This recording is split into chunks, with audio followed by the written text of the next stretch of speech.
Perkenalkan, nama saya Devina Rizky Afdillah dengan NIM 1908 1030 1059. Perkenalkan, nama saya Tali Hernisa Kusmaningrum, NIM 190 810 30 10 65. Perkenalkan, nama saya Delta Wulandari Nur Pujining Tias dengan NIM 1908 1030 1111.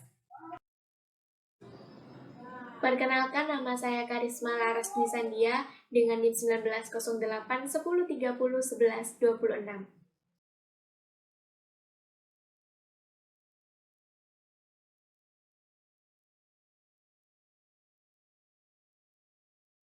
Jadi di sini saya akan menceritakan bagaimana sejarah berdirinya UMKM Batik Dewi Sinta.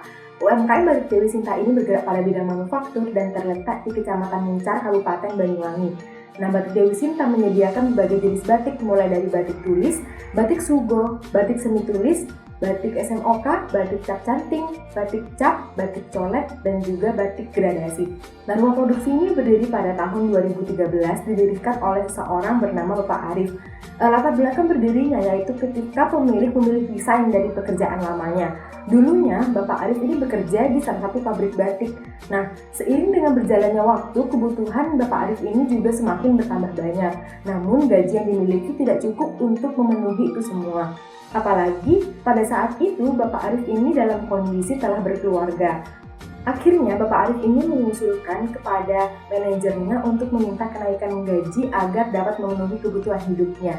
Sayangnya, manajer tempat ia bekerja tidak menyetujui hal tersebut.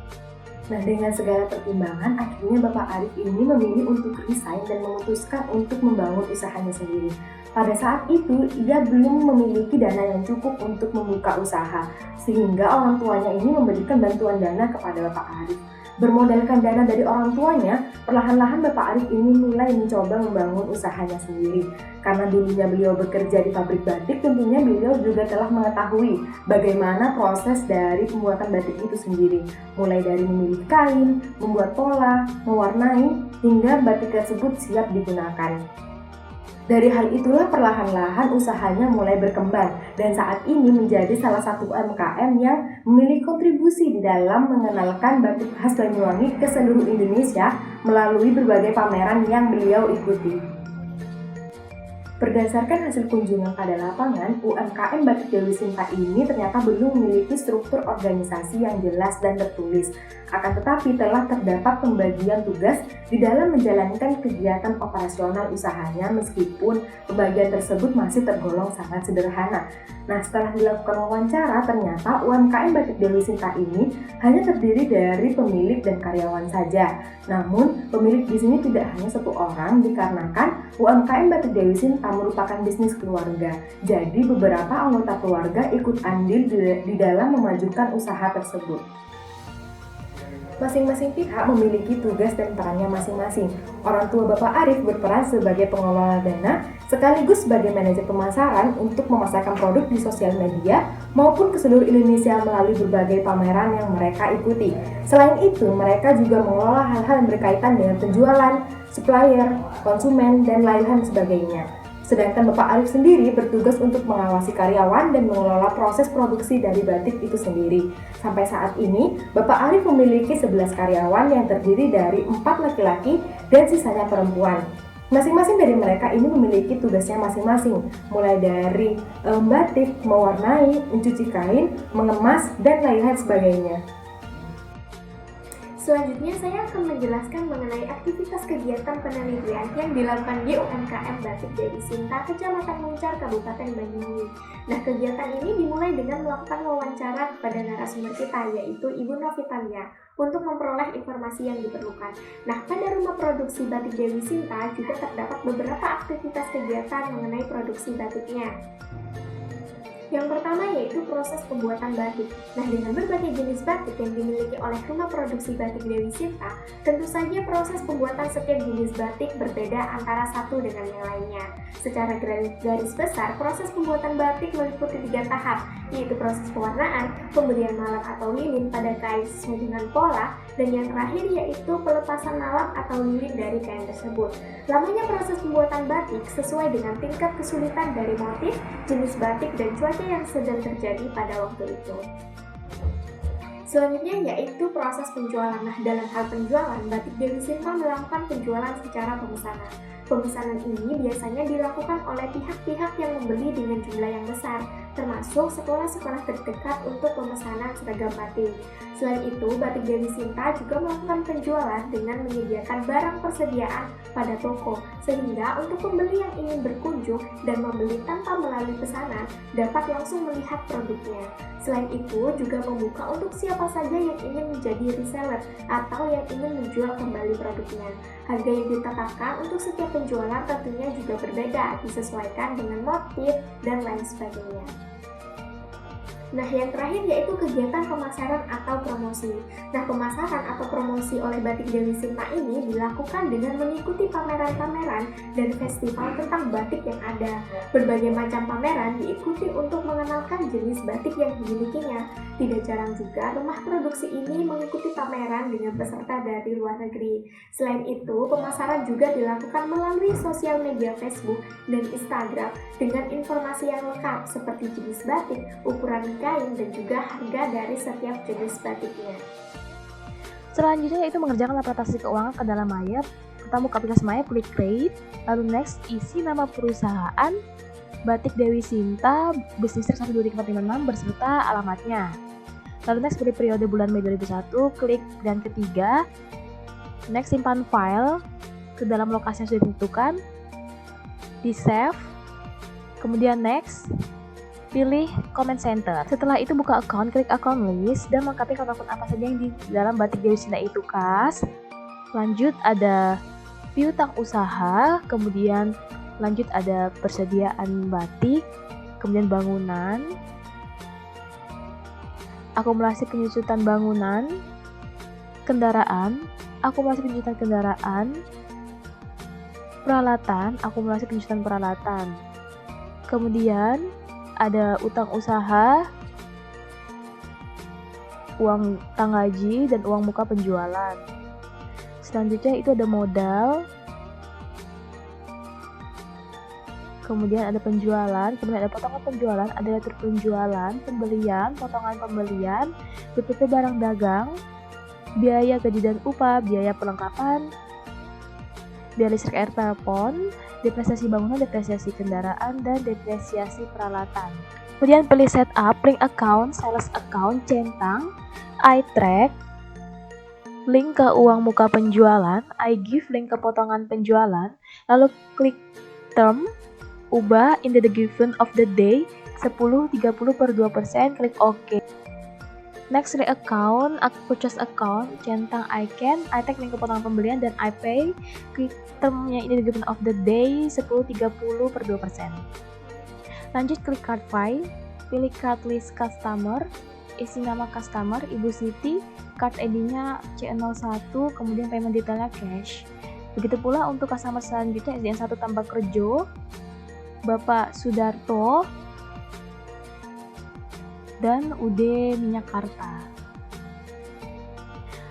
Selanjutnya beralih ke card list, isi supplier, isi nama supplier, UD Busana Agung, card ID-nya S01, Jalan Gatot Subroto.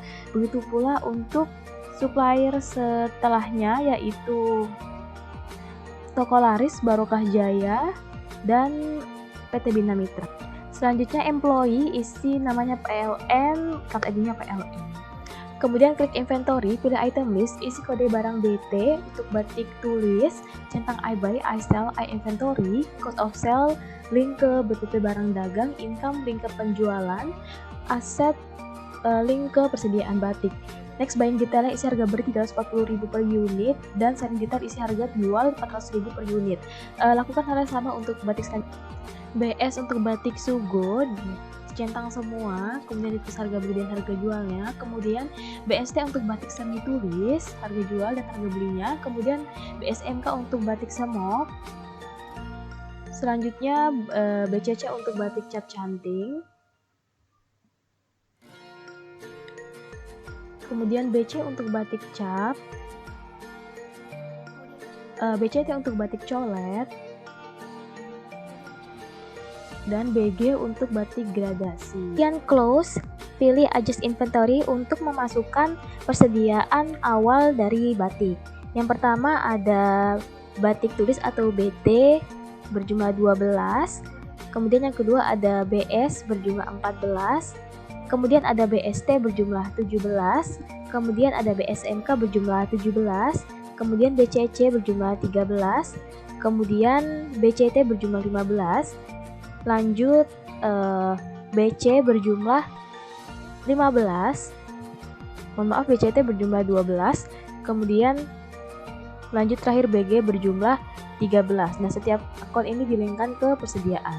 Jika untuk saldo awal akun, klik setup, balance akun opening balance, kasnya 3.140.000, piutang dagangnya 2.590.000, persediaan batik 12.730.000, bangunan 275 juta, kendaraan 139 juta, peralatan 20 juta.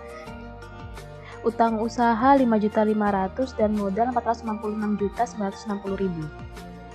Langkah 1, klik sales, pilih enter sales, layoutnya pilih item, kemudian customernya Ibu Siti, shipnya 2 batik smoke dan 1 batik BTC, PTD-nya sebesar 280.000, lalu record.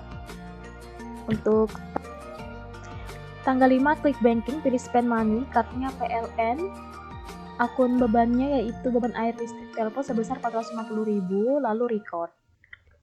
Untuk tanggal 7, klik purchase, pilih enter purchase, ubah layoutnya menjadi item, suppliernya UD Busana Agung, bill 50, batik cap, pay today-nya sebesar 2.250.000, record, dan oke. Tanggal 8, klik sales, pilih enter sales, customer SDN 1 nambah kerja, sip 60 kain batik cap, pay today-nya sebesar 3.900.000. Kemudian tanggal 10, klik banking, pilih spend money, kartunya AWWDKK sebesar 300.000, klik record. Kemudian tanggal 13, klik sales, pilih enter sales, customer SDN 1 nambah kerja, shipnya -3, kemudian klik record.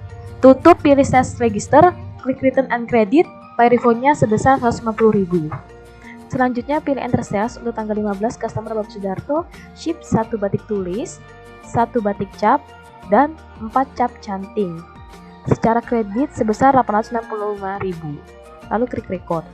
Kemudian tanggal 16, customer UD Minyakarta, ship 14 kain batik sugo, pay today-nya sebesar 1.890.000.